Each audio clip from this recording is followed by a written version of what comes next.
Lo encontré un martes por la mañana. Mis dedos lo rozaron antes de que mis ojos lo vieran. Estaba agachado dentro del coche buscando el bolígrafo que se me cayó mientras revisaba unos papeles en la guantera y noté algo frío, duro, pegado a la parte metálica inferior del asiento del conductor. Lo toqué, lo solté, lo toqué de nuevo. Lo saqué despacio y lo sostuve en la palma de la mano. Un dispositivo negro rectangular del tamaño exacto de una caja de cerillas con un imán en la parte trasera y una pequeña luz verde parpadeando en uno de los extremos. Un rastreador GPS, activo, con la batería completamente cargada. La noche anterior mi hijo Rodrigo había tenido las llaves de mi coche durante 1 hora y 40 minutos. Antes de continuar, suscríbete al canal, activa la campanita porque todos los días tenemos nuevas historias. Deja tu like y cuéntanos en los comentarios desde qué ciudad nos estás viendo. Me quedé dentro del coche sin moverme, el motor apagado, las manos quietas sobre las rodillas. Eran las 8:20 de la mañana de un martes de octubre, y yo estaba sentado en el aparcamiento del edificio donde tengo mi despacho, mirando un objeto que no tendría que existir, sujetado por la misma mano que durante más de 20 años había firmado informes periciales, identificado irregularidades contables y señalado fraudes que otros habían dado por invisibles. Soy perito contable judicial. Me llamo Agustín Molina Fuentes, tengo 53 años y llevo ejerciendo en Valencia desde que tenía 31. Mi trabajo consiste, en términos sencillos, en encontrar exactamente lo que alguien intentó ocultar. Números que no encajan, movimientos que carecen de justificación, transferencias que viajan disfrazadas de gastos ordinarios, patrones que solo se vuelven visibles cuando uno sabe dónde mirar y, sobre todo, cuando uno entiende que quien oculta algo siempre deja una huella, aunque crea que no. En 22 años de profesión había tenido entre las manos documentos falsificados, balances manipulados, contratos con fechas alteradas. Había declarado en juicio contra personas que me habían mirado a los ojos con absoluta serenidad mientras mentían. Conocía bien la forma que tiene el engaño cuando intenta parecer normalidad. No era la primera vez que sostenía algo irregular, era la primera vez que ese algo venía de dentro de mi propia casa. Rodrigo tiene 26 años, es mi único hijo. De pequeño me seguía los sábados al despacho cuando yo tenía que trabajar y no había forma de dejarlo con nadie. Se sentaba en la silla de las visitas y me miraba mover columnas de números en las pantallas con una atención que me sorprendía para su edad. Le explicaba lo que podía sin aburrirle demasiado. A veces me preguntaba por qué los números de un lado tenían que ser iguales a los del otro, y yo le decía que en eso precisamente consistía todo, que cuando dejaban de serlo era cuando empezaban los problemas. Él asentía con la seriedad de los niños que quieren parecer que entienden. Cuando terminó la carrera de Administración de Empresas, hace 3 años, me pidió trabajar conmigo.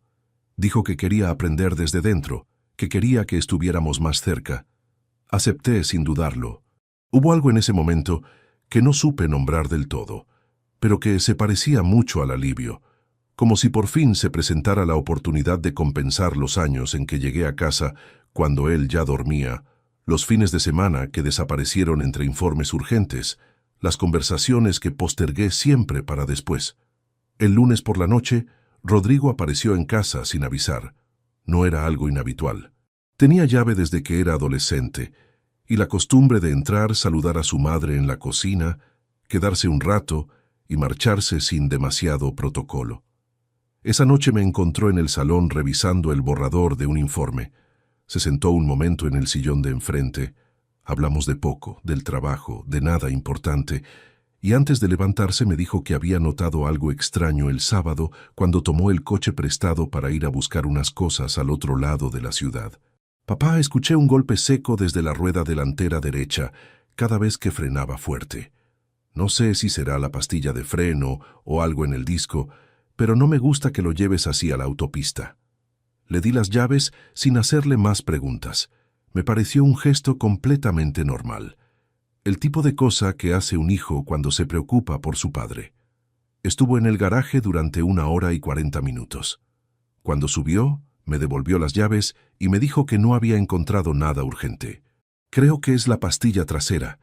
Llévalo esta semana al taller y que lo confirmen, pero no tiene pinta de ser nada grave. Le di las gracias. Nuria estaba sentada en el sofá con un libro en las manos. En el momento en que Rodrigo dijo eso, ella levantó los ojos un instante hacia él. Solo un instante.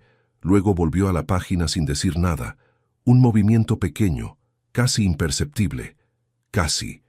Llevamos 27 años casados, Nuria y yo. Nuria Vega Serrano. Tiene 51. Nació en Murcia. Y cuando la conocí tenía 26 años, y una forma de argumentar que me dejó sin respuesta la primera vez que hablé con ella. Fue en una cena de trabajo a la que yo llegué tarde, cansado y con pocas ganas de estar en ningún sitio.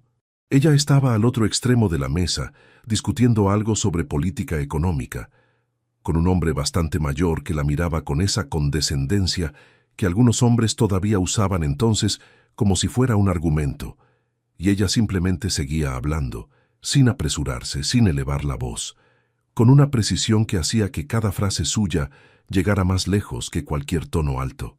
Tardé 3 semanas en llamarla después de esa noche. Nos casamos 2 años más tarde en Murcia. Una ceremonia sin excesos. La familia, los amigos de verdad, nadie de relleno. Ninguno de los dos era de celebraciones aparatosas.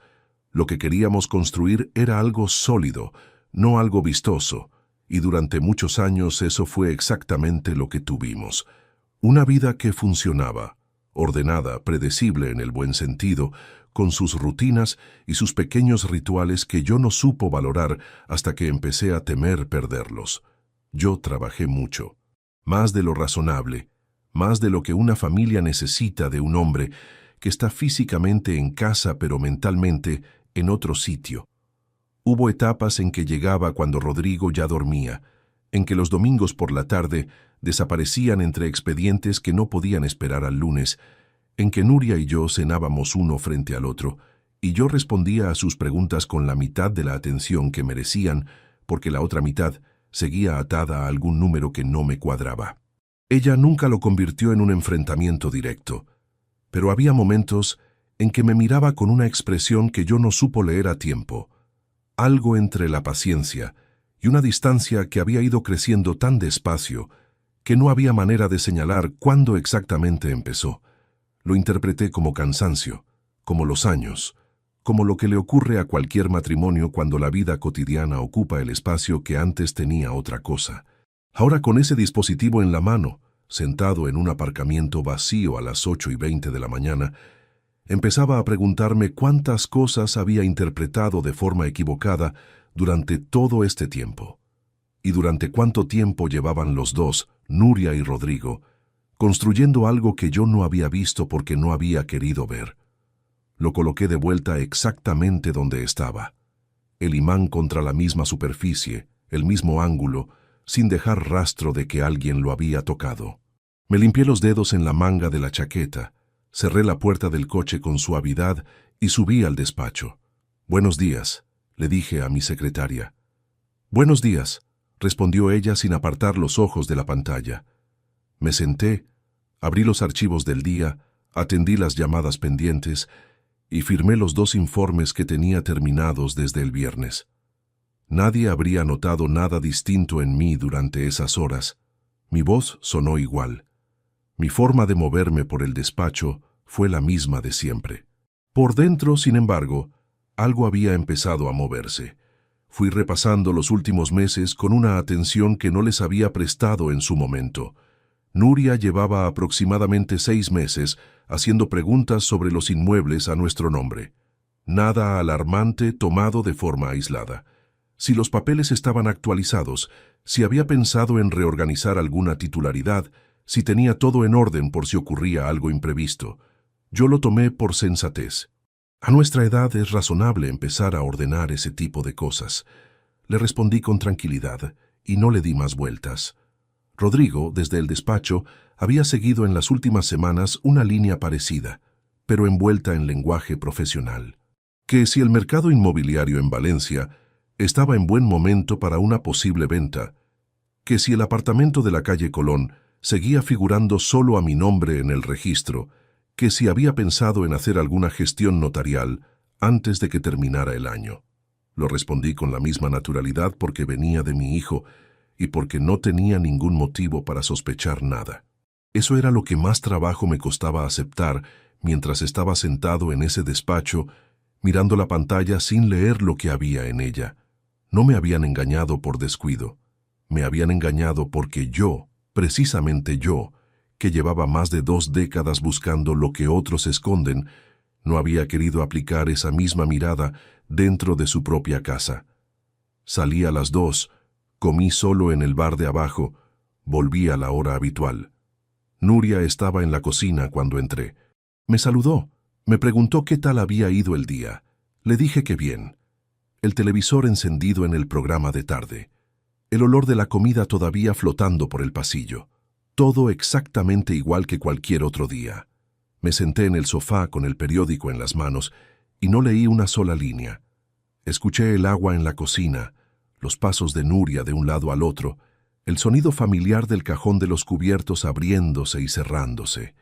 Sonidos que había escuchado miles de veces. Sonidos que hasta esa mañana me habían parecido completamente normales. No dije nada esa noche. Tampoco moví nada. No hice ninguna llamada. No abrí ningún documento. No cambié ningún hábito.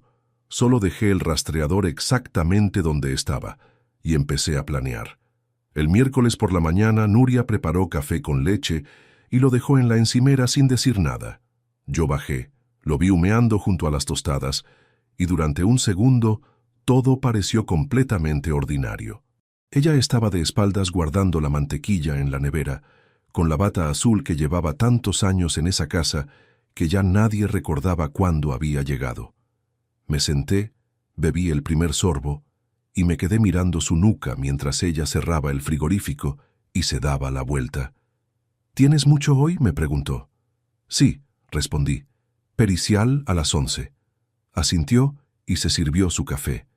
Nos sentamos los dos en la misma mesa en que habíamos desayunado miles de veces. La luz de octubre entrando por la ventana del fondo. El mismo silencio de siempre, o lo que yo había creído siempre que era silencio y que ahora empezaba a sonar diferente. Terminé el café, recogí los documentos del pasillo y salí a la hora habitual. Pero antes de llegar a la calle me detuve un momento junto al coche, en el garaje. No lo abrí, no toqué nada. Solo lo miré desde fuera como si fuera la primera vez que lo veía, ese Volkswagen gris que compré hace 6 años, y pensé en los dedos de Rodrigo moviéndose por debajo del asiento con una precisión que no tenía nada que ver con revisar pastillas de freno. Arranqué y salí a la calle. Para entender lo que está ocurriendo ahora, necesito explicar lo que fui construyendo durante casi 3 décadas. No porque busque excusas ni tampoco lástima. Lo explico porque sin ese fondo, lo que viene después no tiene el peso que merece. Llegué a Valencia en septiembre de 1992 con 21 años y un maletín de cuero marrón que le había comprado a mi padre por 2.000 pesetas, porque él decía que un hombre que va a una entrevista sin maletín parece que llega de visita. Venía de Albacete, donde había estudiado la carrera entre trabajos de fin de semana, noches cortas y la certeza de que o salía de allí con algo concreto en la mano o la cosa se complicaba. No tenía familia en Valencia. Tenía una dirección de pensión en el barrio del Carmen, una lista de 3 despachos donde había enviado el currículum y ningún plan alternativo si todo fallaba. El primer año no fue brillante. Trabajé como auxiliar administrativo en un despacho de gestores durante 14 meses antes de que alguien me diera una oportunidad real. Llevaba archivos, preparaba documentación, atendía el teléfono cuando la secretaria no podía. No era lo que había imaginado, era lo necesario. Aprendí cómo funcionaban las cosas desde el nivel más bajo, que es el único desde el que se entienden de verdad. A los 25 empecé a colaborar como perito auxiliar en un caso de fraude fiscal menor. El perito titular era Francisco Palomar Ruiz, un hombre de 60 y tantos años, con la costumbre de hablar muy despacio cuando explicaba algo importante, como si la velocidad de las palabras pudiera confundir lo que era en el fondo muy sencillo. Me enseñó que un perito contable no busca culpables porque eso no le corresponde. Busca la verdad que está en los números, y esa verdad no cambia según quién la lea ni según lo que alguien preferiría que dijera. Lo aprendí bien, quizás demasiado bien para haberlo ignorado dentro de mi propia casa durante tanto tiempo. A los 31 abrí el despacho. 2 habitaciones alquiladas en el pasaje Ripalda, una secretaria compartida con el bufete del piso de abajo y contratos que llegaron despacio al principio y luego, con los años, dejaron de escasear. Los 90 terminaron siendo mejores de lo que esperaba. Los 2000 llegaron con más carga de trabajo de la que podía asumir solo. Para cuando llegó la crisis de 2008, tenía ya una estructura suficientemente sólida para absorber el impacto sin que se notara demasiado por fuera, aunque por dentro sí se notó, claro que se notó. Nuria entró en mi vida en noviembre de 1998. La conocí en una cena que organizó un cliente mío, con la costumbre de juntar a gente de distintos sectores alrededor de una mesa larga en un restaurante del centro, como si la proximidad física generara negocios o amistades espontáneas. Llegué tarde, porque no había podido salir antes, y cuando me senté al otro extremo de la mesa, una mujer que no conocía discutía con bastante calma y bastante firmeza sobre los efectos de la política monetaria en las empresas familiares. El hombre con quien hablaba intentaba interrumpirla cada 2 frases sin conseguirlo. Ella seguía, sin apresurarse, con una precisión en cada argumento que hacía que cada frase llegara más lejos que cualquier tono elevado. Nuria Vega Serrano tenía 26 años entonces. Trabajaba como analista en una consultora económica. Había estudiado económicas en Murcia y tenía esa manera de hablar de los números como si fueran algo vivo que me resultó inmediatamente familiar porque era más o menos la misma manera en que yo pensaba en ellos. Esa noche casi no hablamos directamente. Estábamos demasiado separados en la mesa. Pero al salir mientras esperábamos los abrigos en el guardarropa, ella se volvió hacia mí y preguntó si era el perito contable que había llegado tarde. Le dije que sí. ¿Y qué le pareció lo del tipo de interés? Tardé 3 semanas en llamarla. No por falta de interés, sino por exceso de trabajo y por esa costumbre mía de pensar las cosas más de lo necesario antes de actuar. Cuando por fin la llamé, ella respondió que sí sin vacilar y luego añadió que ya pensaba que no iba a llamar. «Casi no llamo», le dije. «Ya lo sé», respondió. Y en ese momento pensé que tenía una forma muy directa de ver las cosas que iba a complicarme la vida, de formas que todavía no podía calcular. No estaba equivocado. Pero entonces era una complicación que yo quería. Nos casamos en junio del año 2000, en Murcia, en la iglesia donde ella se había bautizado. Ceremonia pequeña, sin excesos, la familia directa de ambos lados, los amigos de verdad. Nada que no tuviera un motivo concreto. Así éramos los dos. Preferíamos construir cosas que duraran a cosas que impresionaran. Rodrigo nació en febrero de 2002. Llevábamos 1 año intentándolo, y cuando llegó el resultado positivo, Nuria me lo dijo en la cocina, de pie, sin dramatismo, con esa voz tranquila que guardaba para las cosas que de verdad importaban. «Estamos embarazados», dijo. Solo eso. Y yo me quedé un momento hasta que entendí que era completamente real. Y me acerqué y la abracé sin decir nada, porque no había palabras que añadieran nada útil. Rodrigo creció con todo lo que yo no había tenido. Colegio desde los 3 años, clases de inglés, veranos en la costa, un ordenador cuando todavía era algo que no tenían todos los niños de su edad.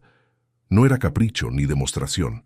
Era la compensación de quien sabe exactamente lo que es empezar desde menos y no quiere que su hijo tenga que recorrer el mismo camino innecesariamente.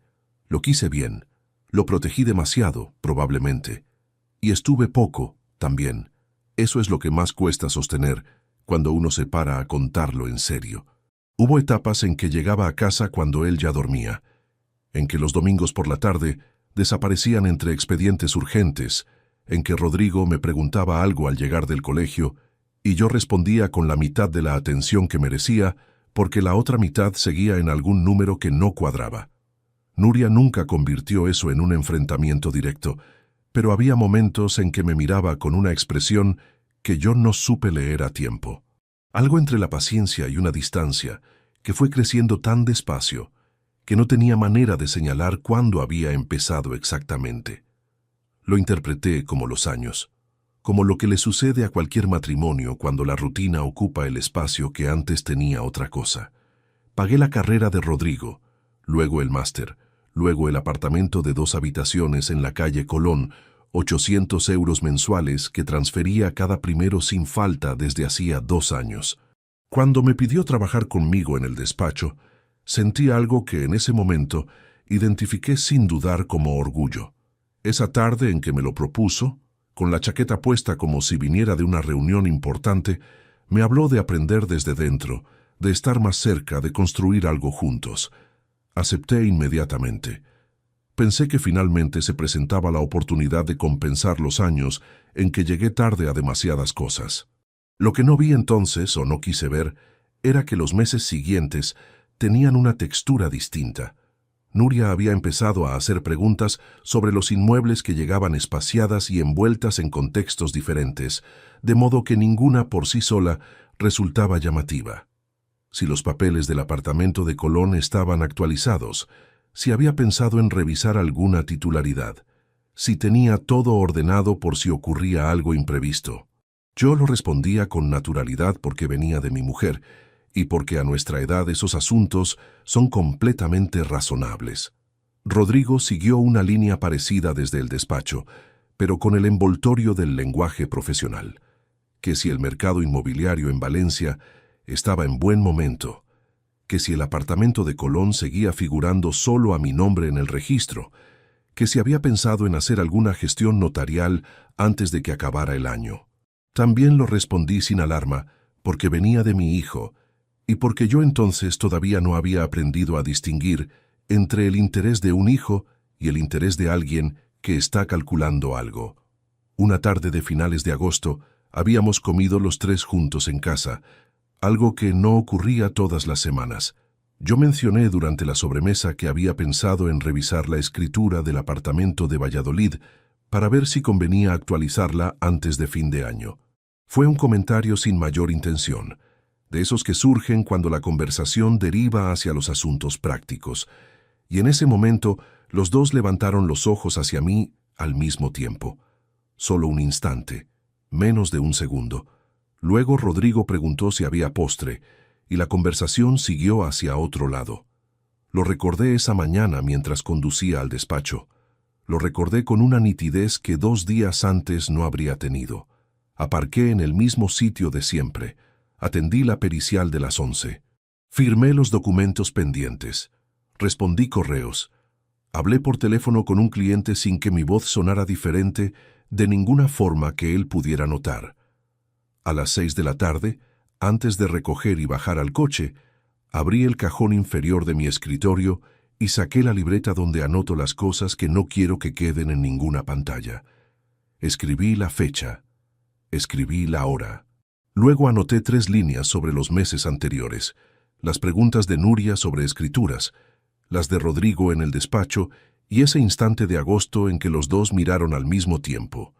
Cerré la libreta y la guardé. Al día siguiente, Rodrigo tenía previsto venir al despacho por la mañana a buscar unos expedientes, y yo iba a estar allí. Llegaré sobre las 10, había dicho Rodrigo por teléfono la noche anterior. Necesito recoger el expediente Martínez y unos folios del archivo general. No te molestes en esperarme si tienes algo fuera. Le dije que estaría en el despacho, que no había ningún problema. Colgué y me quedé mirando el teléfono sobre la mesa del salón. Nuria estaba en el cuarto de baño. Escuché el agua de la ducha correr al fondo del pasillo. Me levanté, fui a la cocina, bebí un vaso de agua que no necesitaba y regresé al sofá. Eran las 10:15 de la noche, y yo ya estaba calculando, con una precisión que no le habría dedicado a ninguna otra cosa a esa hora, qué iba a observar al día siguiente y de qué manera iba a hacerlo sin que se notara. Llegué al despacho a las 8:30, 1 hora antes de lo habitual. Amparo Jiménez Roldán Mi secretaria desde hacía 15 años no hizo ningún comentario cuando me vio aparecer tan temprano. Era de las personas que tienen la inteligencia suficiente para no formular las preguntas que no vienen al caso, algo que siempre le había agradecido sin decírselo en voz alta. Me senté frente al ordenador y estuve repasando documentos durante un rato, sin demasiada concentración en lo que tenía delante. Lo que de verdad hacía era ordenar mentalmente lo que quería ver cuando Rodrigo llegara, no para confrontarle, todavía no, sino para confirmar lo que ya sabía que iba a encontrar, porque hay una diferencia concreta entre sospechar algo y tenerlo documentado. Y esa diferencia es la única que importa cuando uno se sienta después frente a alguien y tiene que ser capaz de sostener cada afirmación que hace sin que le tiemble la voz ni la evidencia. A las 10 menos cuarto escuché la puerta del despacho abrirse desde el rellano. Rodrigo entró con la chaqueta desabrochada y una bolsa de tela en la mano. «Buenos días», dijo desde la entrada con la misma naturalidad de siempre. «Te traje un café, pasé por la cafetería de abajo». «Gracias», respondí sin levantarme. Dejó la bolsa en el borde del escritorio y sacó 2 vasos de cartón. Me puso uno delante con ese gesto de quien lleva suficientes años entrando a los sitios como si en parte le pertenecieran. Se sentó en la silla de las visitas, bebió un sorbo del suyo y miró alrededor del despacho con una expresión vaga de quien aparentemente no está mirando nada en particular, pero lo está registrando todo. «¿Tienes mucho hoy?», preguntó. «Lo de siempre», dije. «¿El expediente Martínez está en el general o en el auxiliar?» «En el general. Cajón de la M, segunda carpeta por la derecha debería ser». Asentí. «El archivo general es el armario de 4 cuerpos que está en la sala contigua al despacho principal. Tiene cerradura. Solo existen 2 llaves, la mía y la copia que guardo dentro de un sobre manila en el cajón izquierdo de mi escritorio con su etiqueta correspondiente. Amparo no tiene llave porque nunca la ha necesitado. Rodrigo, desde que empezó a trabajar conmigo, tampoco». Se levantó con el café en la mano y caminó hacia la sala del archivo sin decir nada más. Lo vi desaparecer por la puerta y escuché sus pasos sobre el suelo de madera del pasillo. Luego silencio durante 2 o 3 segundos. Después, el sonido inconfundible de metal girando dentro de una cerradura. Conté hasta 5. Me levanté despacio, salí al pasillo sin hacer ruido y me asomé a la sala del archivo desde el umbral, sin cruzarlo. Rodrigo estaba de espaldas, con el armario abierto, pasando las carpetas del cajón de la M con una mano mientras con la otra sostenía el café. Tenía las llaves colgadas del meñique, no las mías, las suyas propias, una copia que yo nunca le había autorizado a hacer. Volví a mi sitio antes de que se girara. Me senté. Coloqué ambas manos sobre el escritorio y las mantuve quietas. Respiré una vez, profundo, sin ruido. Abrí el cajón de la izquierda, saqué el sobre manila, lo abrí y verifiqué que mi llave seguía dentro. Lo cerré y lo devolví exactamente donde estaba. Rodrigo regresó 2 minutos después con una carpeta bajo el brazo. «Aquí está», dijo dejándola sobre la mesa auxiliar y abriéndola para verificar que los documentos estuvieran completos. Fue entonces cuando ocurrió el momento que más me costó sostener sin que se notara nada. Mientras Rodrigo revisaba los folios de la carpeta, yo tuve el reflejo de bajar la vista hacia el cajón de mi escritorio, el mismo donde guarda el sobre manila con la llave. Un gesto breve, involuntario, que en cualquier otra circunstancia habría pasado completamente desapercibido. Pero Rodrigo levantó los ojos justo en ese instante y me pilló mirando hacia abajo. «¿Pasa algo?», preguntó. Mi corazón se detuvo medio segundo. «Nada», respondí con la misma calma con que habría respondido que el tiempo estaba nublado. «Estaba buscando un bolígrafo. Sigo». Él sostuvo la mirada un momento, apenas uno, y luego volvió a la carpeta. «Está todo», dijo, la cerró y la metió en la bolsa. No supe si me había creído. No tenía forma de saberlo. Pero lo que sí supe fue que a partir de ese momento no podía permitirme ningún gesto involuntario más. Ninguno. Luego, sin que yo lo hubiera preguntado, Rodrigo dijo: «Oye, Una cosa que quería comentarte. El piso de la calle Colón, ¿sigue figurando solo a tu nombre en el registro? Lo dijo de espaldas a mí, terminando de guardar la bolsa. Sí, respondí, como siempre. Es que leí algo la semana pasada sobre cambios en la normativa de transmisiones patrimoniales. Puede que convenga revisar la titularidad antes de que entre en vigor. No sé si te lo había mencionado. No me lo habías mencionado. Pues ya te mando el artículo cuando llegue. Igual no es nada, pero me pareció que valía la pena que le echaras un ojo. Se volvió hacia mí con una expresión completamente ordinaria, ni demasiado interesada, ni demasiado indiferente. El tipo de expresión que se entrena durante semanas o que viene natural en quien lleva tiempo repitiendo la misma operación con variaciones distintas. De acuerdo, dije. Mándamelo cuando puedas. Asintió, se despidió brevemente y salió del despacho. Escuché sus pasos en el rellano, el ascensor cerrándose, y luego el silencio propio de un edificio de oficinas a las 10 de la mañana. Me quedé quieto casi un minuto entero. Había una cosa que Rodrigo no sabía, o que alguien le había dicho mal y él no había verificado. El piso de la calle Colón no estaba en Valencia, estaba en Valladolid. El apartamento de Valencia, el que había mencionado en la sobremesa de agosto, se encuentra en la calle del Dr. Sumsi. Son propiedades distintas, en ciudades distintas, con escrituras que no tienen ninguna relación entre sí.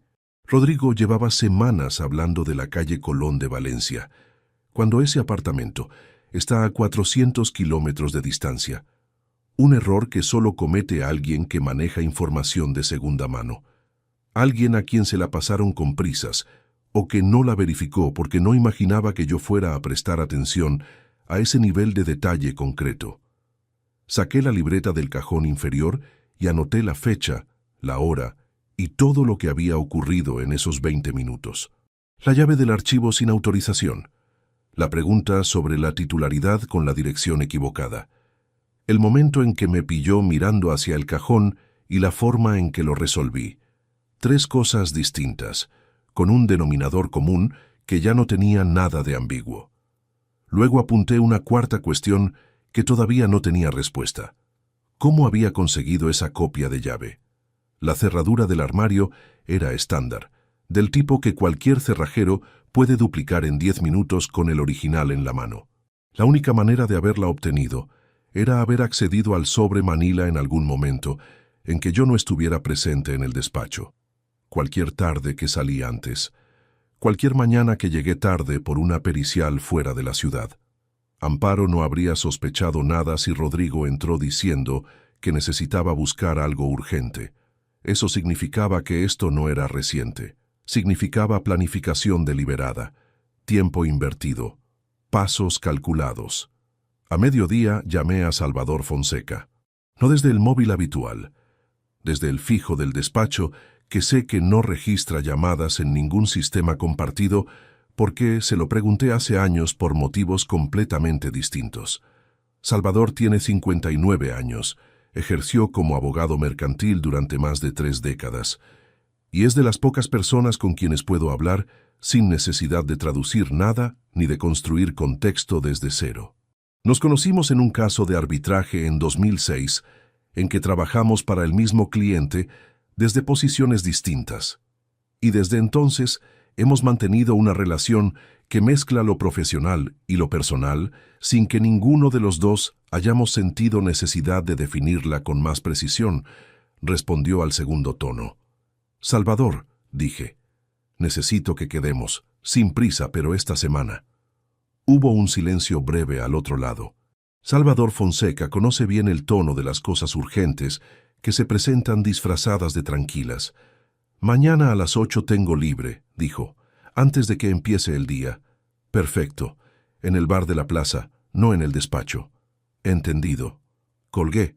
No le expliqué nada más porque no era el momento y porque la información explicada antes de tiempo llega siempre incompleta. Y la información incompleta genera preguntas que distraen de lo que realmente importa. Lo que tenía que contarle a Salvador lo iba a contar una vez, con todo ordenado sin lagunas. La tarde siguió su ritmo habitual. Amparo se marchó a las 6, yo me quedé otra media hora, cerrando un informe pendiente. Cuando bajé al garaje y me senté en el coche, encendí el motor y me quedé con las manos en el volante sin arrancar todavía. Pensé en la llave del archivo, en la dirección equivocada del apartamento, en los 40 minutos que Rodrigo tardó en julio en recoger un cargador de ordenador, en la bolsa de tela que había traído esa mañana, lo suficientemente grande para guardar algo más que una sola carpeta, y en los archivos a los que había tenido acceso sin que yo estuviera mirando. Arranqué y conduje hasta casa por la ruta de siempre. Nuria estaba en la cocina. Me saludó, le devolví el saludo, me cambié de ropa y me senté en el salón. Cenamos sin que ninguno de los dos dijera nada que valiera la pena recordar.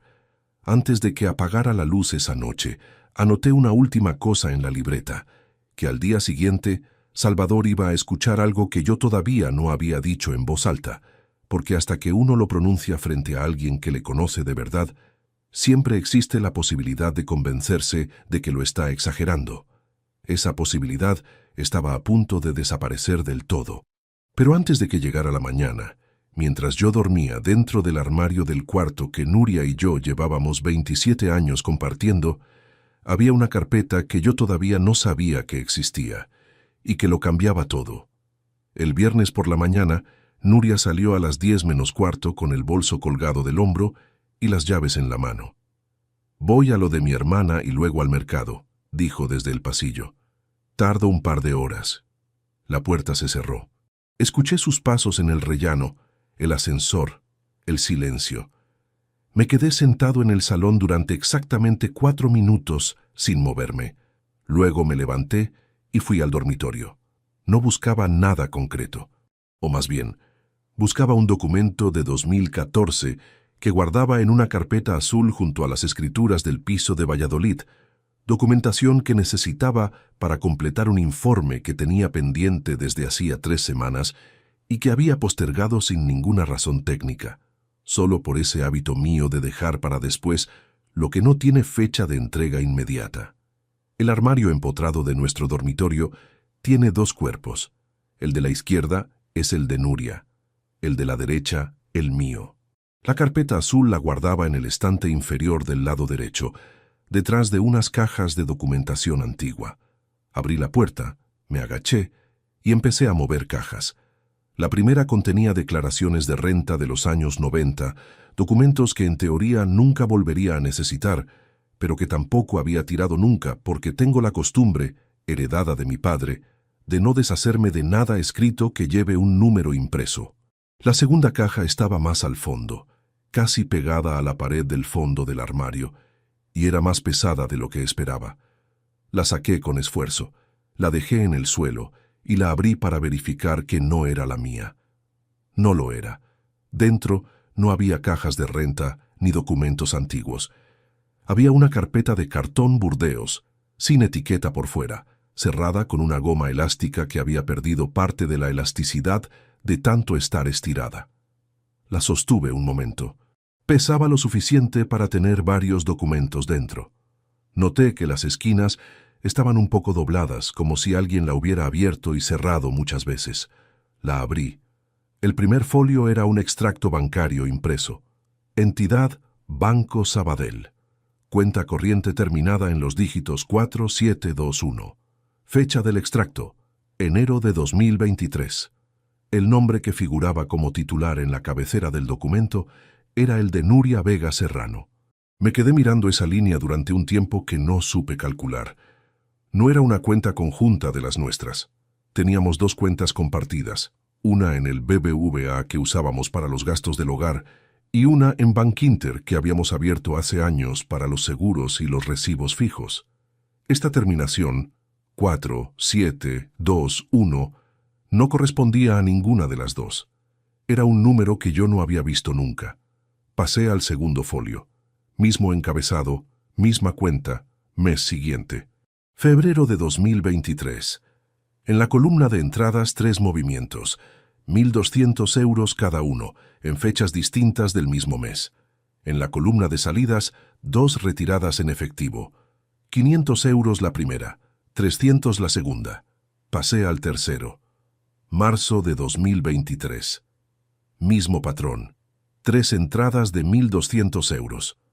2 salidas en efectivo. Empecé a pasar los folios uno por uno, despacio, con la misma atención con que reviso cualquier expediente sobre mi escritorio. Los extractos cubrían un periodo de 16 meses consecutivos, desde enero de 2023 hasta abril de 2024. Las entradas eran regulares, constantes, del mismo importe cada vez. Las salidas en efectivo variaban ligeramente, pero seguían un patrón que cualquier analista habría reconocido en menos de 2 minutos. Retiros frecuentes, de importes que permanecen por debajo del umbral que activaría automáticamente una alerta de operaciones inusuales en la mayoría de entidades bancarias.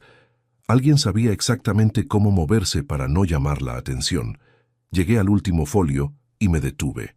En la parte inferior del extracto de abril de 2024 había una anotación manuscrita en lápiz con la letra de Nuria que decía simplemente R. confirmado, firmado el 14. R. Rodrigo. Di la vuelta a todos los folios buscando más anotaciones. No había ninguna, solo esa línea. Confirmado. Firmado el 14. No especificaba el mes ni el año, pero si el último extracto era de abril de 2024, la anotación era de esa misma época o anterior. Saqué el teléfono del bolsillo. Fotografié cada folio por separado, empezando por el primero, verificando que el encabezado con el nombre de Nuria quedara visible en cada imagen. Tardé 6 minutos en fotografiarlo todo. Luego volví a ordenar los documentos exactamente como los había encontrado, con la misma orientación, el mismo orden, la goma elástica colocada en la misma posición. Metí la carpeta en la caja, la empujé al fondo del armario contra la pared y coloqué la otra caja encima, exactamente como estaba. Me levanté. Tenía las rodillas rígidas de haber estado agachado tanto tiempo y no me había dado cuenta hasta ese momento. Fui al cuarto de baño, abrí el grifo frío y me mojé la cara. Me miré en el espejo durante unos segundos. No había ninguna expresión especial en lo que vi. Era solo el reflejo de un hombre que acababa de encontrar lo que una parte de él ya sabía que existía. Fui a la cocina, llené un vaso de agua y lo bebí de pie junto a la ventana. El patio interior del edificio estaba vacío, como siempre a esa hora. Una paloma caminaba por el borde del alféizar del piso de enfrente, con esa indiferencia que tienen los animales que viven en las ciudades desde hace demasiado tiempo. Dejé el vaso en el fregadero. Volví al salón, me senté y abrí la libreta. Anoté la fecha y la hora con precisión. Luego escribí los dígitos de la cuenta, 4721, el nombre del banco, los importes de cada entrada mensual, el total que había podido calcular mientras pasaba los folios, 38.400 euros, distribuidos en 16 meses de entradas regulares de 2.400 euros mensuales. La anotación manuscrita al final del último extracto, las 2 palabras que todavía me resonaban mientras escribía, confirmado, firmado, 38.400 euros. No era una cantidad que Nuria pudiera haber acumulado de sus ingresos propios sin que yo lo notara, porque desde que Rodrigo terminó el bachillerato, ella había reducido su actividad profesional de forma progresiva y sus ingresos no alcanzaban esa magnitud de forma regular. No era tampoco dinero que pudiera venir de una herencia sin que yo tuviera conocimiento, porque los movimientos de ese tipo dejan rastro legal. Era dinero que llegaba de algún sitio concreto, en cantidades concretas, con una regularidad que no dejaba lugar a la interpretación casual. Dinero que tenía un origen que todavía no conocía. Eso era lo que faltaba. El origen. ¿Desde dónde llegaban los 2.400 euros cada mes durante 16 meses seguidos? Guardé la libreta. Fui al dormitorio, recogí la carpeta azul con los documentos de 2014 que había ido a buscar en primer lugar y la llevé al salón. Me senté frente al ordenador y trabajé en el informe durante 1 hora y 20 minutos con una concentración que me sorprendió a mí mismo, porque cuando uno tiene la mente ocupada en algo demasiado grande, a veces la única forma de no colapsar es aferrarse a algo concreto y manejable que tenga principio, desarrollo y final claros. A las 12:30, escuché la llave en la cerradura. Nuria entró con 2 bolsas del mercado y el bolso colgado del hombro. «Había cola», dijo desde la entrada. «He tardado más de lo que pensaba». Se fue directamente a la cocina. Escuché el ruido de las bolsas sobre la encimera, el cajón de los cubiertos, la nevera abriéndose. «¿Comemos en casa?», preguntó desde la cocina. «Sí», respondí. «Bien. Tengo que subir una cosa al cuarto un momento y bajo». Sus pasos cruzaron el pasillo. Escuché la puerta del dormitorio. Una pausa. El sonido del armario abriéndose. Breve. Apenas 3 o 4 segundos. El armario cerrándose. Sus pasos de vuelta hacia la cocina. Me quedé mirando la pantalla del ordenador sin leer lo que había en ella. Esa pausa de 3 o 4 segundos podía ser cualquier cosa. Guardar el bolso, dejar los guantes, colgar la chaqueta. Cualquier cosa completamente ordinaria que cualquier persona hace al llegar a casa sin ningún segundo propósito. O podía ser alguien verificando, en menos de 5 segundos, que todo seguía exactamente donde lo había dejado. Comimos. Nuria habló del mercado, de su hermana, de algo que había leído esa mañana en el periódico sobre los precios de la vivienda en Valencia. Yo respondí lo suficiente para que la conversación tuviera el ritmo habitual. No dije nada que no hubiera dicho en cualquier otro almuerzo de cualquier otro viernes. Esa tarde, mientras Nuria veía la televisión en el salón, yo estaba en el despacho de casa con la puerta entornada, repasando las fotografías de los extractos en el teléfono. Amplié cada imagen al máximo para verificar que los números fueran legibles. Lo eran todos menos uno, el folio de agosto de 2023, donde el papel había quedado ligeramente doblado al fotografiarlo, y el importe de la primera entrada del mes aparecía parcialmente cortado. No era un problema grave. Los demás folios eran suficientes. Lo que sí era un problema era que yo seguía sin saber de dónde procedían esos 2.400 euros mensuales. A las 7 de la tarde le mandé un mensaje a Salvador. «Mañana a las 8, sin falta», respondió en menos de un minuto con una sola palabra. «Ahí estaré». Esa noche, mientras intentaba dormir, el ruido de 3 o 4 segundos de armario seguía ahí, sin resolverse, mezclado con una pregunta que no me abandonaba. Si Nuria había verificado que la carpeta estaba en su sitio, era porque sabía exactamente dónde mirar. Y si sabía exactamente dónde mirar, era porque lo que guardaba allí era suficientemente importante para que mereciera comprobarlo. Lo que todavía no entendía era por qué guardaba esa documentación en nuestra casa, al alcance de alguien que llevaba más de 2 décadas encontrando exactamente lo que otros creían haber escondido bien. Al día siguiente Salvador iba a escuchar todo, y lo primero que le iba a pedir era que buscara el nombre de Rodrigo Molina Vega vinculado a esa cuenta terminada en 4721, porque la anotación decía confirmado, firmado, y esa firma tenía que estar en algún sitio. Salvador Fonseca llegó al bar de la plaza a las 8:05, con un café cortado en la mano, y los ojos de quien no ha dormido del todo bien pero tampoco lo va a mencionar. Se sentó frente a mí sin más saludo que un gesto de cabeza y dejó el vaso sobre la mesa con esa economía de movimientos que tienen los hombres que llevan demasiados años resolviendo asuntos difíciles como para gastar energía en el protocolo. «Habla», dijo. Empecé por el principio real, no el de las semanas anteriores. La llave del archivo sin autorización, el rastreador bajo el asiento, las preguntas repetidas de Nuria sobre los inmuebles, la dirección equivocada del apartamento que Rodrigo mencionó en el despacho, como si llevara meses manejando información que alguien le había pasado con prisas. Luego, los extractos de la carpeta Burdeos, los 16 meses de ingresos regulares, la anotación a lápiz al final del último folio, los 4 dígitos de la cuenta que yo no conocía. Salvador no interrumpió en ningún momento. Tenía esa cualidad poco común en los abogados experimentados, la capacidad de escuchar una exposición compleja sin adelantarse, sin completar frases ajenas, sin formular preguntas antes de que la otra persona terminara. Cuando acabé, estuvo en silencio varios segundos contemplando su café. «Los 16 meses», dijo por fin. «¿Desde enero de 2023?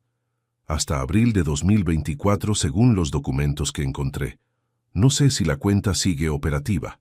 ¿El origen de los ingresos aparece identificado en los extractos? Solo el importe y la fecha, sin concepto ni referencia de ordenante, lo que en términos bancarios significa que las transferencias llegaban codificadas de forma que la entidad receptora registra el movimiento, pero no detalla el emisor en el extracto estándar del cliente. Asintió despacio. Eso ocurre cuando alguien quiere que el dinero llegue sin que quien lo recibe vea desde dónde sale, o cuando el emisor usa un intermediario.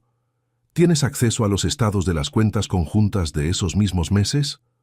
Soy cotitular de ambas, acceso completo. Entonces empieza ahí. Si el origen de esas transferencias estaba en alguna de vuestras cuentas comunes, aparecerá como salida en esos mismos extractos. Si no aparece, el dinero viene de otro lado, lo que complica el rastreo pero no lo hace imposible. Me levanté de la mesa a las 9:45 con más claridad de lo que había traído al sentarme. Salvador se quedó pagando mientras yo salía hacia el coche. Antes de abrir la puerta del conductor, me agaché con naturalidad para atar el cordón del zapato derecho, que en realidad no se había soltado, y aproveché ese segundo para comprobar el dispositivo bajo el asiento. La luz verde seguía parpadeando en el mismo ángulo. Arranqué y conduje al despacho de casa. Descargué los extractos completos de la cuenta del BBVA correspondientes a los 16 meses de la carpeta Burdeos. Hice lo mismo con los de Bankinter. Los imprimí en casa, no en el despacho del trabajo, porque Amparo no necesitaba ver nada de aquello. Me senté frente a las 2 columnas de papel sobre la mesa y empecé a pasar línea por línea.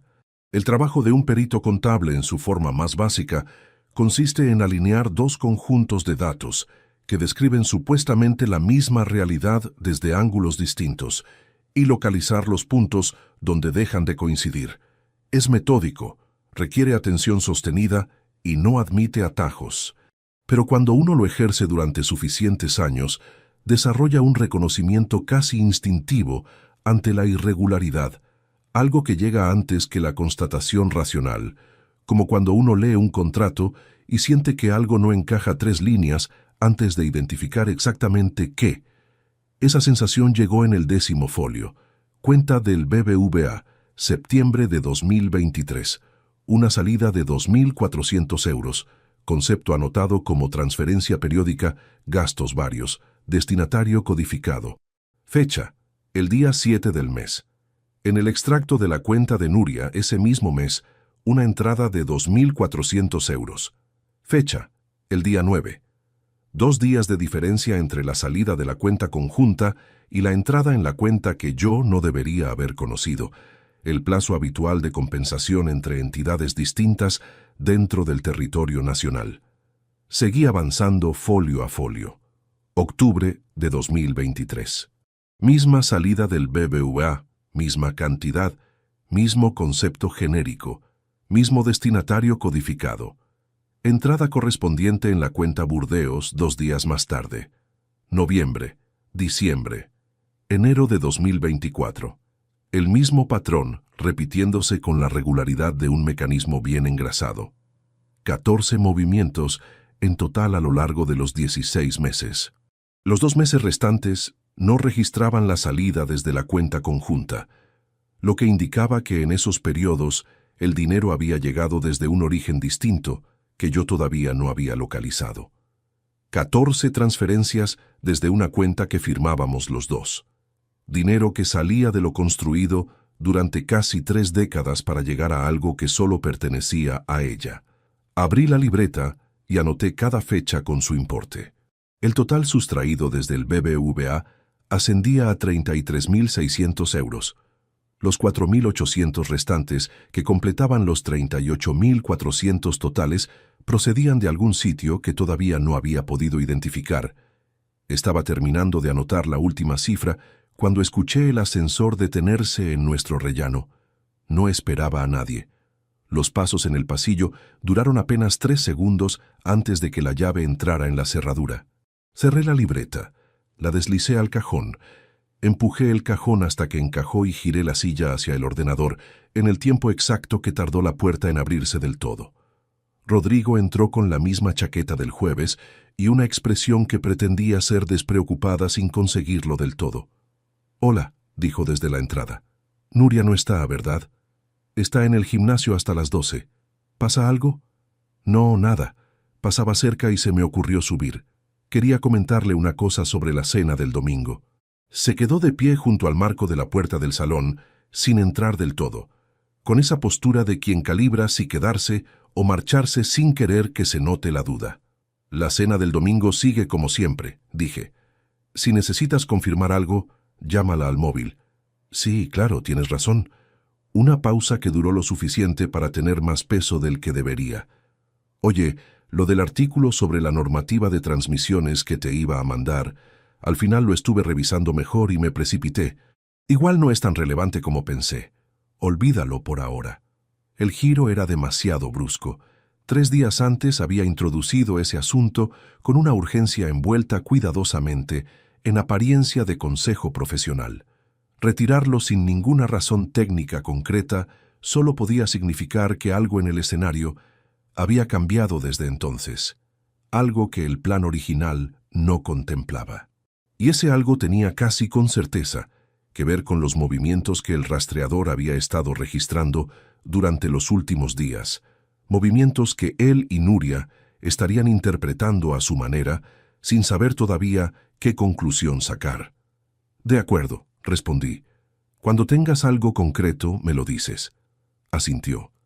«Hasta el domingo, entonces». Hasta el domingo. La puerta se cerró. Escuché el ascensor bajar y luego el silencio habitual del rellano. Me levanté, fui a la ventana del pasillo que da a la calle lateral y me coloqué a un lado del marco para ver sin que me vieran desde abajo. Rodrigo salió del portal y caminó unos 20 metros antes de detenerse junto a un turismo oscuro, aparcado en doble fila que yo no había visto llegar. Se inclinó hacia la ventanilla del conductor y estuvo hablando con alguien durante aproximadamente 2 minutos. Desde el ángulo donde estaba yo, no podía distinguir quién ocupaba el asiento. El coche se incorporó al tráfico y desapareció por la esquina. Rodrigo continuó a pie en dirección contraria sin mirar atrás. Anoté la hora. Las 11:16 de la mañana. Bajé al garaje, me senté en el coche con el motor apagado y llamé a Salvador. «Encontré el origen», dije en cuanto respondió. 14 de las 16 transferencias salieron de la cuenta conjunta del BBVA, concepto genérico, destinatario codificado. Silencio breve al otro lado. «¿Ella tenía acceso individual para ejecutar esas transferencias?», preguntó. «Los dos teníamos acceso individual. No requería firma doble para importes por debajo de cierto umbral». «¿Cuánto es el umbral?». 3.000 euros. 2.400 entra cómodamente. Otra pausa. ¿Y los 2 meses que no aparecen en ninguna de las cuentas conjuntas? Ahí está lo que todavía no cuadra. Esos 2 meses no corresponden a ninguna cuenta a la que yo tenga acceso. El dinero llegó a la cuenta Burdeos desde algún sitio que no he podido localizar todavía. Salvador tardó unos segundos antes de responder, y cuando lo hizo, su voz tenía una cautela que no había tenido durante el desayuno. «Agustín, necesito que consideres una posibilidad que quizás no has terminado de valorar. Si hay 2 meses con un origen completamente distinto y desconocido, puede existir una tercera cuenta en juego que no aparece en ningún papel que tengas en la mano. Y si esa tercera cuenta existe, estamos ante una estructura más planificada de lo que parece desde donde estás mirando ahora. Ya lo estoy considerando. ¿Y lo de Rodrigo como cotitular? ¿Tienes confirmación documental? Solo la anotación manuscrita. Para acceder al contrato de apertura de esa cuenta, necesito que hagas la consulta desde tu lado. Dame el número completo y el nombre del banco. Esta tarde tengo a alguien en el Sabadell con quien puedo hablar con discreción total. En pocas horas sabré si el nombre de tu hijo figura como cotitular». Le di los datos y colgué. Me quedé mirando el volante. El garaje olía a hormigón húmedo y a gasolina vieja, ese olor que tienen todos los aparcamientos subterráneos, independientemente de la ciudad donde estén. Por encima de mí el edificio seguía con su vida ordinaria. Nuria volvería del gimnasio antes del mediodía. Rodrigo estaría ya en otro sitio hablando con quien fuera que conducía ese coche oscuro. Arranqué y fui al banco a solicitar en soporte físico los estados completos de ambas cuentas conjuntas de los últimos 18 meses. El empleado los imprimió sin ningún comentario. Era cotitular, tenía todo el derecho del mundo. Salí con los papeles bajo el brazo y no los abrí hasta llegar al coche. Esa tarde Salvador iba a llamar. Y dependiendo de lo que su contacto en el Sabadell pudiera confirmarle, lo que hasta ese momento parecía un desvío ejecutado entre dos personas podía convertirse en algo con más capas de las que yo había calculado. Pero lo que más me ocupaba mientras guardaba los extractos en la guantera no era la llamada de Salvador. Era el coche oscuro aparcado en doble fila, y la persona que lo conducía, a quien Rodrigo fue a ver durante 2 minutos antes de marcharse en dirección contraria, como si aquella conversación fuera lo único que había venido a hacer desde el principio. Salvador llamó a las 6:43 de la tarde. Yo estaba en la cocina con el grifo abierto, sin recordar para qué lo había abierto, mirando el agua caer sobre la palma de la mano. Rodrigo Molina Vega, dijo sin preámbulo. Figura como segundo cotitular desde el 14 de febrero de 2023, la misma semana en que te pidió trabajar contigo en el despacho. Cerré el grifo. ¿Capacidad operativa individual?, pregunté. Total. Puede ingresar, retirar y transferir sin restricciones ni autorización de la titular principal. No respondí de inmediato. Al otro lado de la línea, Salvador esperó, porque Salvador sabe cuándo una persona necesita un momento antes de continuar. Una cosa más, añadió. Mi contacto verificó el historial de aperturas de la cuenta. El mismo día que Rodrigo firmó como cotitular, se ejecutó una transferencia saliente hacia un tercer número de cuenta que no pudo identificarme en ese contexto. Esa transferencia fue de 4.800 euros. Los 2 meses sin origen identificado. El dinero no había llegado a la cuenta de Nuria desde una fuente externa desconocida. Había salido de la propia cuenta Burdeos el mismo día en que Rodrigo la firmó, hacia algún sitio que todavía no tenía nombre. Eso cierra el total, dije. Efectivamente, 33.600 desde el BBVA más 4.800 desde la cuenta interna, 38.400 en 16 meses. Una pausa breve. Agustín, ya tienes suficiente para presentarte ante un notario y ante un juez si llega el caso. Lo que decides hacer con eso es tuyo. Lo sé. Gracias, Salvador. Llámame cuando quieras que avancemos. Colgué y me quedé de pie junto a la ventana de la cocina durante un tiempo que no calculé. Afuera, la tarde de octubre se cerraba sobre los tejados con esa luz amarilla que tiene en Valencia cuando el sol empieza a retirarse pero todavía no ha terminado del todo. Al día siguiente comenzaban los 3 días. Esa noche, mientras Nuria dormía, estuve despierto hasta pasada la 1 mirando el techo de la habitación con la misma atención inútil con que uno mira una superficie que no tiene nada que decir. No era angustia exactamente, o al menos no era solo eso.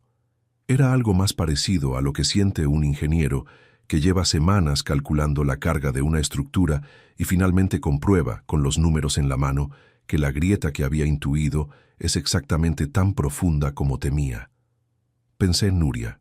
No en la Nuria de los extractos, ni en la de la carpeta Burdeos, ni en la del armario verificado en 3 o 4 segundos.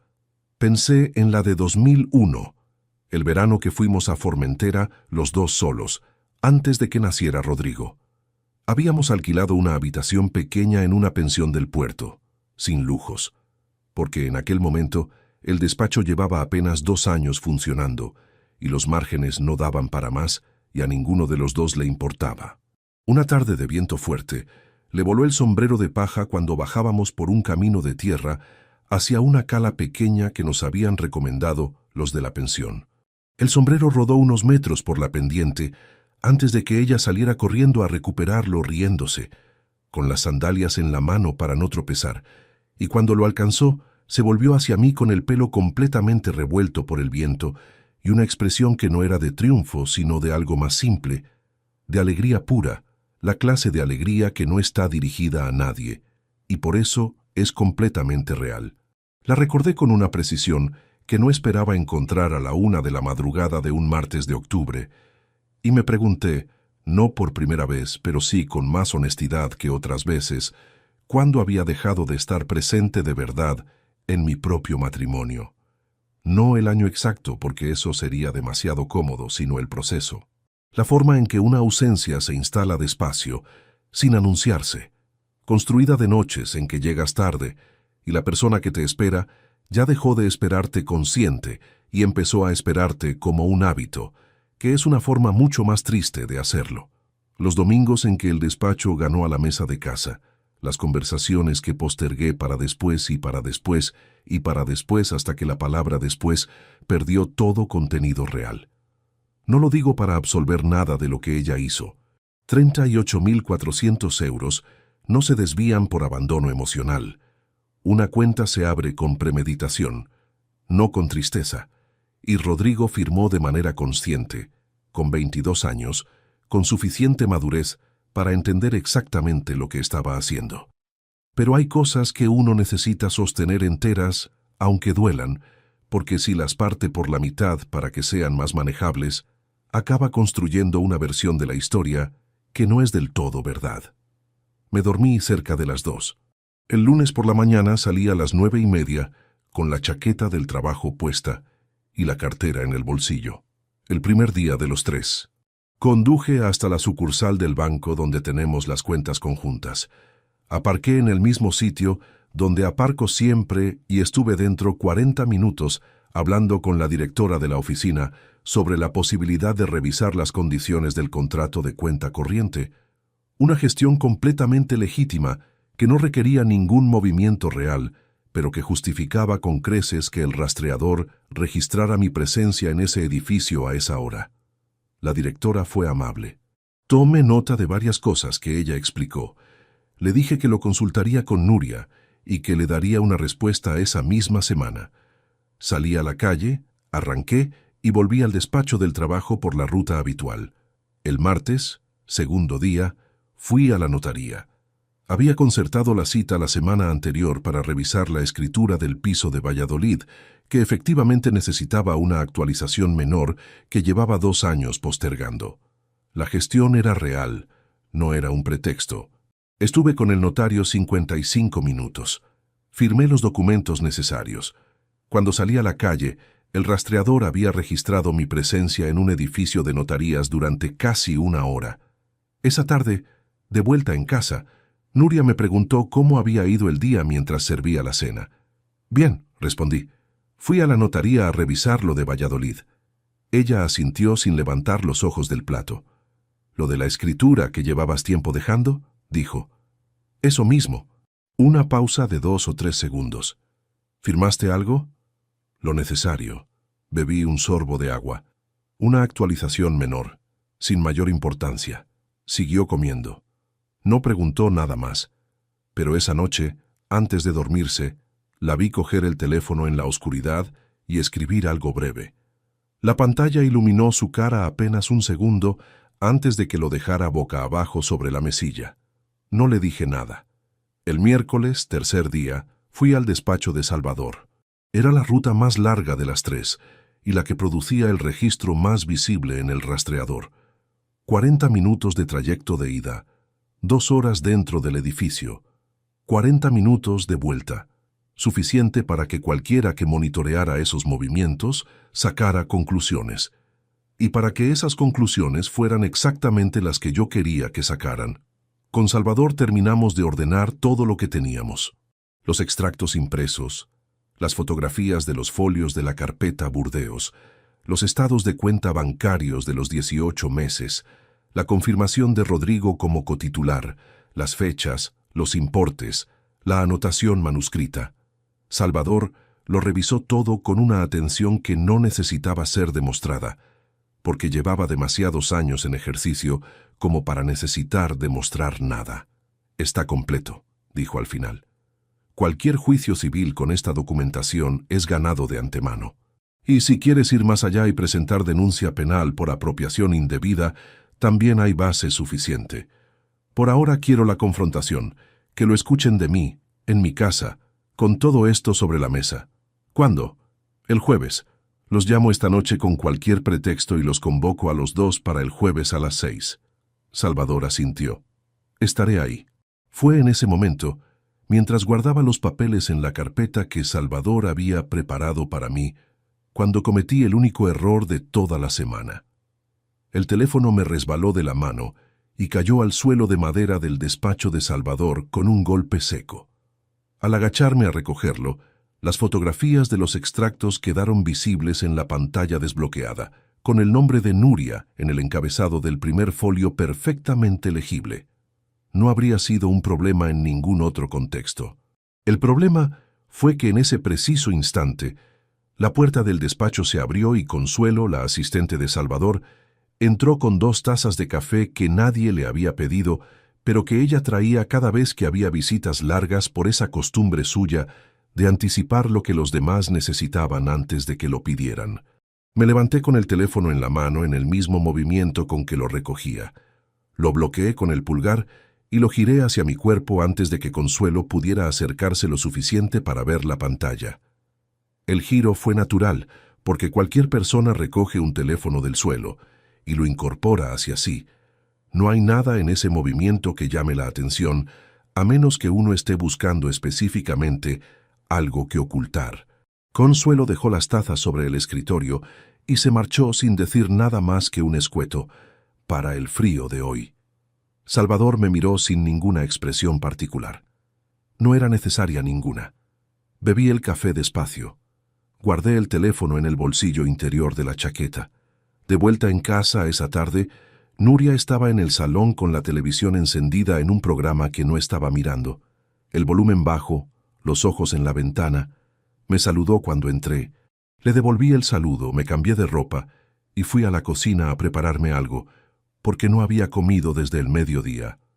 Mientras esperaba que el agua hirviera, escuché que ella cogía el teléfono desde el salón. Una conversación corta, en voz baja, que terminó en menos de 1 minuto. Solo pude distinguir una frase porque dijo las últimas palabras en un tono ligeramente más alto antes de colgar, quizás sin darse cuenta. El jueves lo sabremos.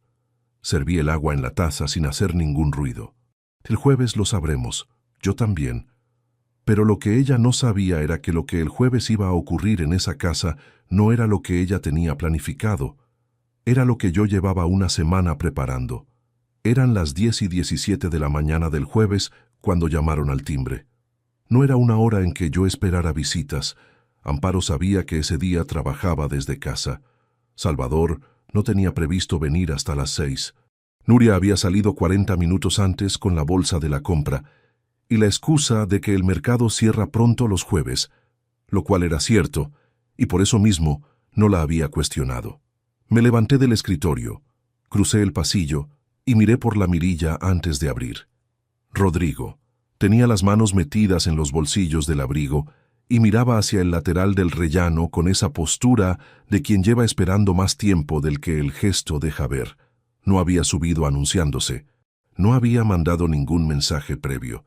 Había aparecido directamente en la puerta a una hora en que sabía o creía saber que era probable que yo estuviera solo. Abrí. «Buenos días», dije con el mismo tono de cualquier otro día. «Hola». Entró sin esperar a que lo invitara, como llevaba años haciendo, pero esta vez había algo levemente distinto en el movimiento.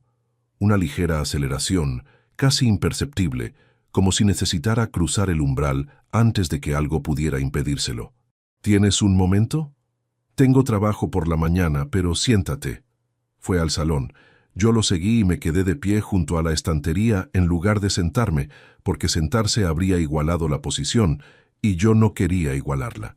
Rodrigo se instaló en el sofá con el abrigo puesto, sin intención de quedarse largo rato, o al menos eso quería transmitir. «Ayer pasé por el despacho de Fonseca», dijo. Tardé exactamente el tiempo necesario antes de responder. No 1 segundo de más, no 1 de menos. «¿A qué viene eso?» «Vi tu coche aparcado en la calle cuando pasé por allí. Solo quería saber si todo iba bien». Hizo una pausa que tenía la forma de una pregunta sin terminar. No sabía que teníais asuntos pendientes últimamente. Salvador y yo nos vemos de vez en cuando. No siempre es por asuntos pendientes. Claro, asintió despacio como si aquello fuera completamente satisfactorio, aunque los dos sabíamos que no lo era. Luego cambió el ángulo sin transición aparente. Oye, lo de la notaría el martes, ¿firmaste algo relacionado con los inmuebles de aquí? Ya te dije que fue lo de Valladolid, una actualización de escritura que llevaba tiempo aplazando. Ya, es que me preguntaba si de paso habías aprovechado para revisar alguna otra cosa. Lo del doctor Sumsi, por ejemplo, el piso de Valencia, el apartamento que había mencionado en la sobremesa de agosto, esta vez con el nombre correcto de la calle, no el equivocado de semanas atrás. Alguien le había corregido el dato en el intervalo, o él mismo lo había verificado. No, respondí, el doctor Sumsi no estaba en el orden del día. Rodrigo me miró un momento con una expresión que quería ser neutra y no lo conseguía del todo. Detrás de esa neutralidad había algo que yo reconocí, porque llevaba 2 décadas identificándolo en personas que sabían más de lo que decían. La tensión específica de quien espera una confirmación que no llega y no puede preguntar directamente por qué no llega sin revelar que la estaba esperando. Bien, dijo, solo por saber. Se levantó con la misma naturalidad forzada con que se había sentado. Fue hacia la entrada y yo lo seguí por el pasillo. Antes de llegar a la puerta, se detuvo frente al pequeño espejo del recibidor, como si fuera a ajustarse el cuello del abrigo, y en ese gesto que duró apenas 2 segundos, sus ojos buscaron en el reflejo algo que había detrás de él. Detrás de él estaba el pasillo que conduce al escritorio. La puerta del escritorio estaba entornada. Sobre el escritorio, completamente fuera de su campo de visión desde ese ángulo, estaba la carpeta que Salvador había preparado con toda la documentación. No podía verla. El ángulo no lo permitía. Pero el hecho de que sus ojos fueran hacia el pasillo en ese espejo, con esa brevedad calculada, me dijo con bastante precisión qué tipo de información estaba buscando sin poder pedirla. Abrí la puerta. «Hasta luego», dije. «Hasta luego». Salió al rellano y se volvió una vez, con la mano ya en el botón del ascensor. «Oye, esta tarde ven a la cena tranquilo, ¿eh? Sin estrés». No había ninguna cena prevista para esa tarde. La cena del domingo era el domingo, no el jueves. «Claro», respondí. El ascensor se abrió y Rodrigo entró. Las puertas se cerraron. Me quedé en el umbral escuchando el mecanismo descender hasta la planta baja. Luego cerré la puerta, fui directamente al escritorio. Comprobé que la carpeta seguía exactamente donde la había dejado y me senté. La visita había durado 11 minutos. En esos 11 minutos, Rodrigo había intentado obtener 3 informaciones distintas. Si había firmado algo en la notaría relacionado con el apartamento de Valencia, si mi relación con Salvador tenía algún contenido que él debiera conocer, y qué había sobre el escritorio al fondo del pasillo. No había conseguido ninguna de las 3. Y la mención a una cena inexistente esa tarde era, con toda probabilidad, un intento de calibrar si yo tenía algún plan para las horas siguientes que pudiera interferir con algo que ellos tenían previsto. Saqué la libreta y anoté todo con la precisión de siempre. Hora de llegada, hora de salida, cada pregunta en el orden exacto en que había sido formulada, la mención a la cena, el momento del espejo. Luego llamé a Salvador. «Rodrigo acaba de estar aquí», le dije cuando respondió. «Preguntó por la notaría y por tu despacho, y mencionó una cena esta tarde que no existe». Un silencio breve. «¿A qué hora quedamos esta tarde?» «A las 6. Llega a las 5:30, para que repasemos el orden antes de que vengan ellos». «¿Estás seguro de que van a venir?» Los llamé anoche a los 2 por separado. Les dije que quería hablar de algo relacionado con la reorganización de los inmuebles para fin de año y que prefería que estuviéramos los 3 en casa. Nuria dijo que sí sin ninguna pregunta. Rodrigo tardó 4 segundos antes de responder y luego dijo que sí también. 4 segundos, repitió Salvador. 4 segundos. ¿Y el orden de la documentación? Cronológico. Empezamos por los extractos de las cuentas conjuntas con las salidas identificadas, luego la carpeta Burdeos con los folios originales fotografiados, luego la confirmación de cotitularidad de Rodrigo y, por último, la anotación manuscrita. ¿En qué momento presentas el rastreador? Era la pregunta que yo había estado ordenando mentalmente desde la noche anterior. El rastreador era el principio de todo, el objeto que había desencadenado cada paso de la semana, pero presentarlo primero habría desplazado el peso hacia la vigilancia en lugar de hacia el dinero, y el dinero era la traición real.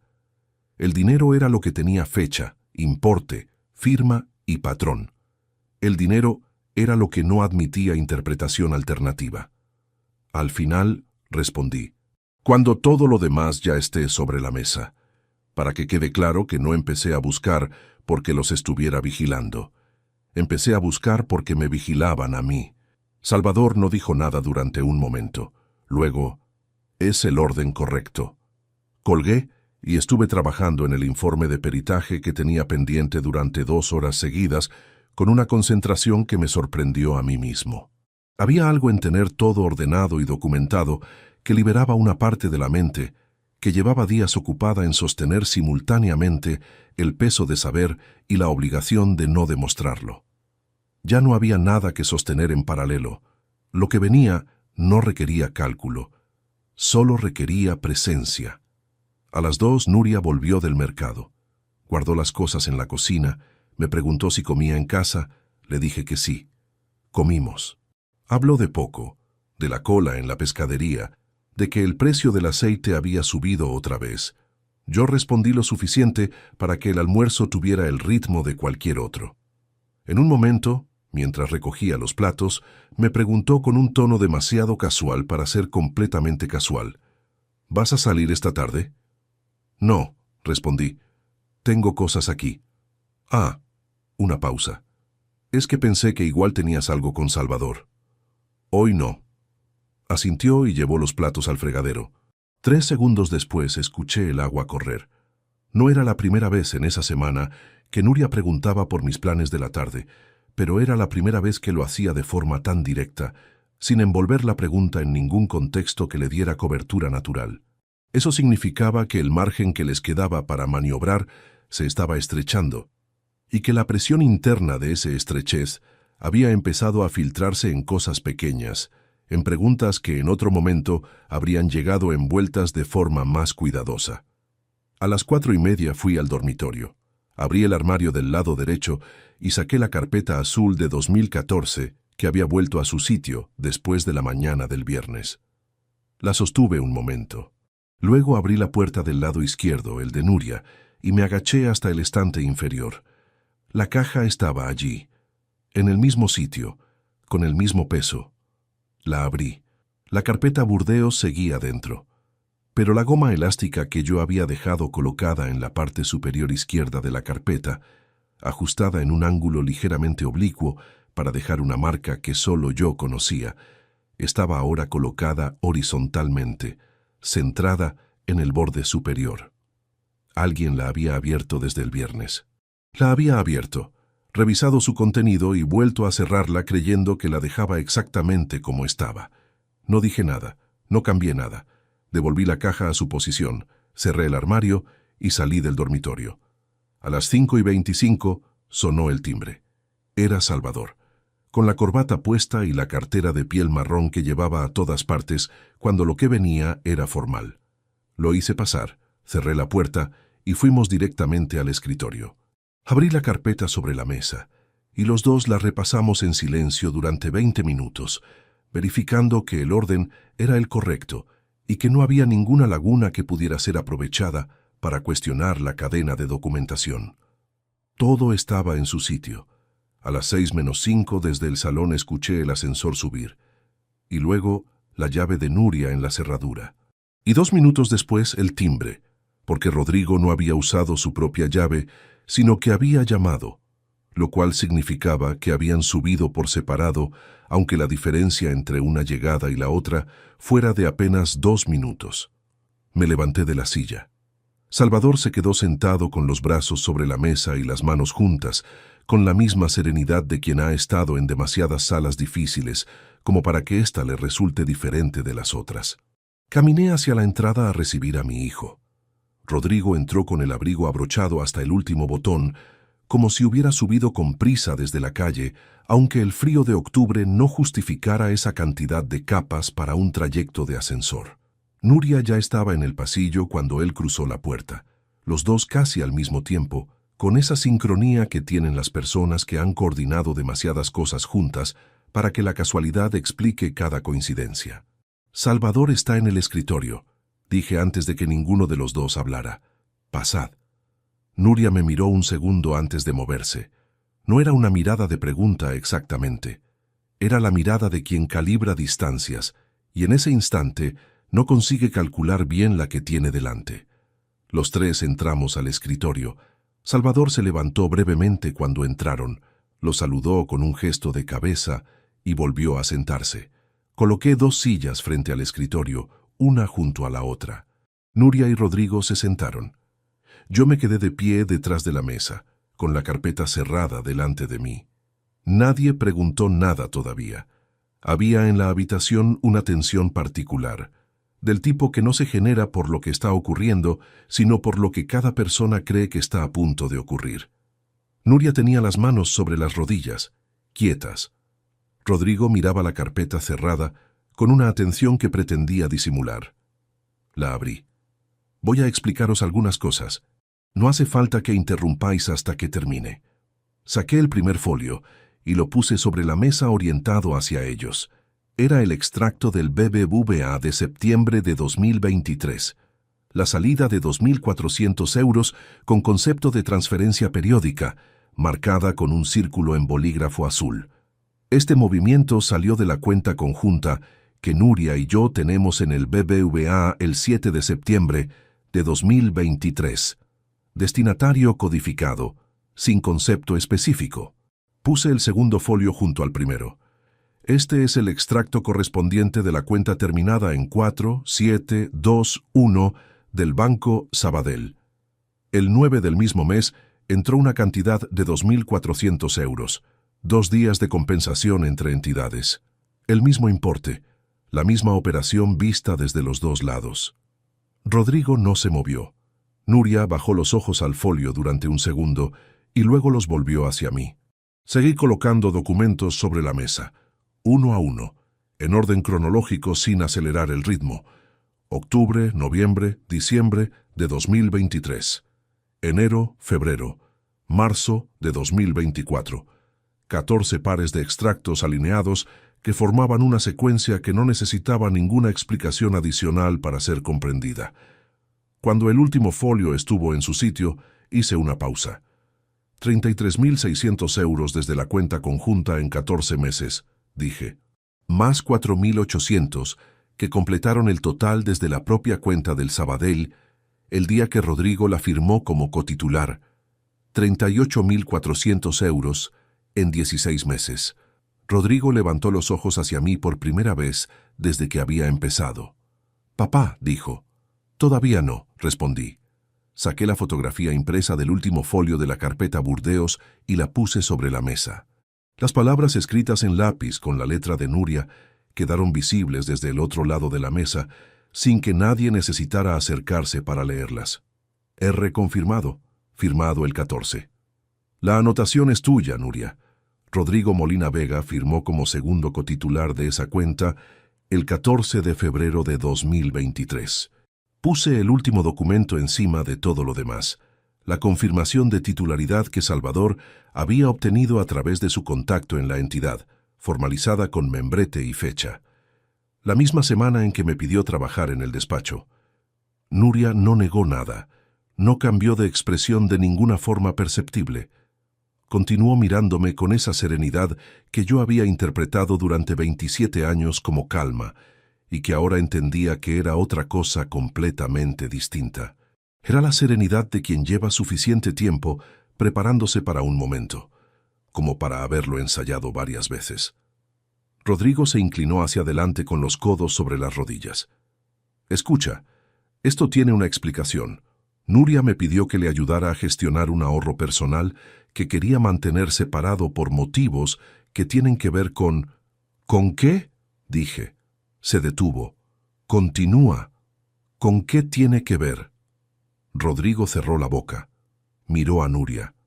Ella no le devolvió la mirada. El silencio que siguió duró unos 5 o 6 segundos. En otro contexto, habrían sido 5 o 6 segundos ordinarios. En ese escritorio, con esa documentación sobre la mesa y Salvador sentado sin moverse, fueron suficientes para dejar claro que no había ninguna continuación posible que mejorara lo que ya estaba dicho. Un ahorro personal que se construye con transferencias desde una cuenta conjunta, cuyo otro titular desconoce los movimientos, no es un ahorro personal, dije. Salvador puede explicaros los términos legales exactos si os resulta útil saberlos. Salvador no habló. No era necesario. Entonces Nuria dijo algo. Merecías saberlo. 3 palabras, sin contexto adicional, sin argumento, sin ningún intento de construir una narrativa alternativa que justificara lo que estaba sobre esa mesa. No era una disculpa. Era el reconocimiento llano de alguien que ha sostenido algo durante demasiado tiempo y encuentra en el derrumbe, de una forma que resulta difícil de entender desde fuera, algo parecido al alivio de no tener que seguir sosteniéndolo. Yo no respondí. Cualquier cosa que dijera habría convertido ese momento en un intercambio, y yo no había preparado esa tarde para intercambios. Rodrigo intentó retomar el hilo. Si me dejas explicar el contexto completo, hay cosas que no sabes y que cambiarían. No, no lo dije en voz alta. Lo dije en el tono exacto con que uno cierra un expediente que ya está completo. Tienes 26 años. Firmaste esa cuenta de forma consciente. Sabías exactamente lo que estabas haciendo. Él abrió la boca y la volvió a cerrar. Vi en su cara algo que no era solo defensiva y tampoco era exactamente arrepentimiento. Era algo más cercano a la incomodidad de quien ha ensayado muchas versiones de ese momento y descubre que ninguna de ellas le alcanza cuando la versión real llega. Recogí los documentos uno por uno, los ordené y los devolví a la carpeta. Salvador tiene copia íntegra de todo esto, dije. La semana que viene iniciaremos los trámites para la recuperación del importe total, más los intereses legales correspondientes. Si preferís resolver esto sin intervención judicial, el plazo para esa alternativa es de 10 días desde hoy. Salvador asintió una vez, sin hablar. Me volví hacia Rodrigo. A partir de hoy no trabajas conmigo. La relación laboral queda terminada en este momento. Lo dije con la misma cadencia con que habría firmado un documento de cese, sin crueldad y sin pausa innecesaria antes de continuar. El coche registrado a mi nombre que utilizas desde hace 2 años lo devuelves en 7 días. El alquiler de la calle Colón lo cubro 30 días más a partir del 1 del mes que viene. Después de eso no. Rodrigo me sostuvo la mirada sin decir nada. Tengo algo para ti. Abrí el cajón lateral del escritorio y saqué el sobre que había preparado la noche anterior.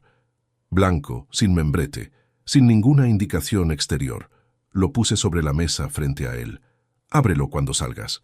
Lo cogió despacio y lo sostuvo sin abrirlo, mirándolo como si pudiera saber desde fuera lo que había dentro.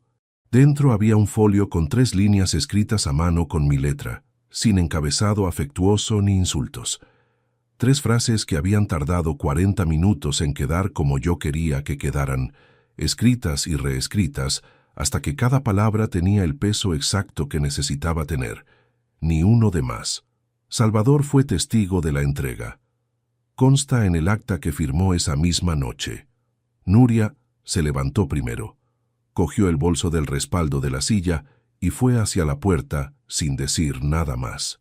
Rodrigo la siguió un momento después, con el sobre en la mano y el abrigo todavía abrochado hasta arriba. Escuché los 2 pares de pasos en el pasillo, la puerta principal abriéndose, el silencio que llegó después. Me quedé de pie junto a la ventana. Salvador se levantó despacio, recogió su cartera y se acercó hasta quedar a mi lado. Me puso una mano en el hombro un momento, solo eso, sin decir nada, porque no había nada que necesitara decirse en ese instante que las palabras pudieran mejorar. Luego se fue también. El piso quedó completamente en silencio. No era el silencio habitual de esa casa, el que uno aprende a ignorar porque forma parte del fondo cotidiano de cualquier espacio vivido. Era un silencio distinto, nuevo, que todavía no tenía una forma reconocible porque el espacio que antes ocupaba algo no había aprendido todavía a hacer otra cosa. Me senté en la silla del escritorio durante un tiempo que no calculé. Pensé en el hombre de Albacete, que llegó a Valencia en septiembre de 92, con un maletín de cuero marrón comprado por 2000 pesetas y una lista de 3 despachos donde había enviado el currículum. En las 2 habitaciones alquiladas en el pasaje Ripalda. En Francisco Palomar explicando en voz muy baja que un perito no busca culpables, porque eso no le corresponde. Busca la verdad que está en los números, y esa verdad no cambia según quien la lea. En Rodrigo recién nacido en la sala del hospital, tan pequeño que no entendía cómo algo tan pequeño podía cambiar tan completamente lo que uno cree que importa. En los años en que llegué tarde y en los que directamente no llegué. Me levanté, cogí la chaqueta del perchero y las llaves de la entrada y salí. Conduje por la ronda norte sin música y sin prisa, con las ventanas subidas y el habitáculo en silencio. Tomé la autopista hacia el norte y estuve en carretera 45 minutos hasta que el navegador indicó la salida. Aparqué en la calle del Dr. Sumsi frente al número que figura en la escritura. El edificio de ladrillo claro, 4 plantas, la persiana del segundo piso a medio bajar como siempre que había venido. Apagué el motor. Me quedé sentado en el mismo asiento donde una semana antes mis dedos habían encontrado el dispositivo frío pegado a la estructura metálica. El mismo banco, el mismo silencio de motor apagado, la misma mano que lo había sostenido en la palma sin saber todavía exactamente todo lo que iba a encontrar después. 38.400 euros recuperables. Una semana de trabajo limpio, documentado, sin una sola grieta que pudiera ser cuestionada. Un expediente cerrado con la misma exactitud con que cierro cualquier otro, con la única diferencia de que este era el único en 22 años de profesión que me había costado algo que ningún cliente me había pedido nunca poner sobre la mesa. Miré el edificio durante un rato sin pensar en nada en particular. Luego arranqué, salí a la calle y tomé la ruta de vuelta. Hay cosas que uno construye durante décadas sin saber con certeza qué está edificando exactamente. El valor de esas cosas no lo determina lo que cuestan, sino lo que sobreviven. Y lo que sobrevive al final es siempre lo mismo. Lo que fue real desde el principio y lo que uno tuvo la honestidad suficiente de no abandonar cuando habría sido considerablemente más fácil hacerlo. Eso nadie me lo había quitado. Eso seguía siendo completamente mío. Si te gustó esta historia, dale like al video, suscríbete al canal y comparte tus impresiones en los comentarios. Para escuchar la próxima historia, haz clic en la caja de la izquierda. Gracias por vernos.